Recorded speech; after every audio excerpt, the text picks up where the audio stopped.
Mae'r cystadlu drosodd a chylch y defer wedi cael ei drawsnewid nawr ar gyfer yr ocsiwn fawr.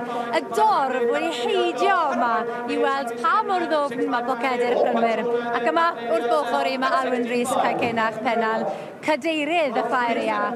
Alwyn, gael y lle cyntaf llongyfarch chi am gynnal ffair mor lwyddiannus unwaith yn rhagor. Diolch yn fawr, Mynir. Do, mae wedi bod yn llwyddiant sgubol a bod yn onest y ddau ddwrnod. Ar ieuenctid yn syrenu rhywun? Yn sicr, yn newdig, o'n i'n sylwi, mae'r ieuenctid sydd yn y cylch yna. Mae'n olygfa hyderus ofnadwy, gweld y bobl ifanc, plant, yn llawn brwdfrydedd ynglyn â'r diwydiant a dangos i cynnyrch ar y gora. A dyna ni, ieuenctid yn syrenu fyna gyda'r herdwig, drwchwch arno fe, y cap ar ei ben, a'r ffon yn ei law. Maen nhw'n pictiwr, Ond yn gyffredinol o ran y gwerthu, mae'n mynd yn eitha da yma. Mae'n mynd yn eitha da, ynddi. Yn gyffredinol, mae'n mynd yn dda, ynddi. O ddeiti, 3 bint y kilo? Ia, a chydig drosodd, ia, ynddi, ar un o bryd. Ond mae'n ddyddiau cynnar yn y farchnad. Mae'r bencampwyr ar fin mewn i'r celch. Maen nhw yn camu mewn i'r celch nawr. Dwy oen Benw Beltec swyddol, Ioan Jones, Bro Mebyd, Maes y Bont Sir Gar. A nawr, mae o ddeiti 2 bint y kilo, mae'r pris wedi bod yn gwneud hyd yma. Mae pethau am newid nawr. Mae pethau newid, maen nhw'n pictiwr o wyn a bod yn onest. Maen nhw'n 2 oen Benw Beltecs aruthrol o dda, bod y deg. A mae pencampwriaeth y ffairia yn rhywbeth gwahanol.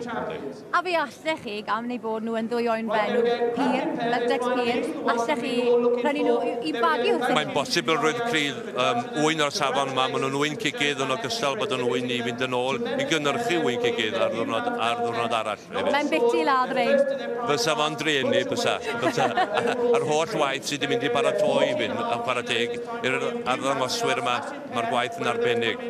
Dyna fi tynged nifer o rwy'n sydd yma heddi, ond o bosib mae fe canlyniad trein yn wahanol. Iawn, beth yw'r pris ar hyn o bryd? 200 pint, eitha isel i ddechrau? Ar hyn o bryd mae'n eitha isel o bod yn onest yn dan. Mae'n cychwyn cnesus o'n i'n tybio. Ydy glei. Y llynedd, Steve a Sarah Gibbons, fyny nhw werthu eu par nhw am 800 pint. Y pris isan wedi cael yn y gorffennol yw nôl yn 2009, 380, ond yr pris uchel 3,400 yn 2008. Maen nhw'n tynnu am 500 wan ar un o bryd.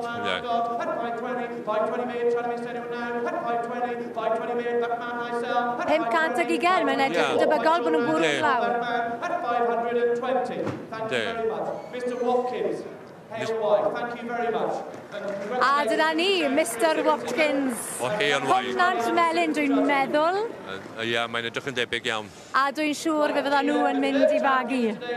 A mae hynny yn bleser pur. Dwi'n siŵr i'r ddangoswyr yma hefyd sydd wedi dangos yr wyn, mae wedi paratoi nhw.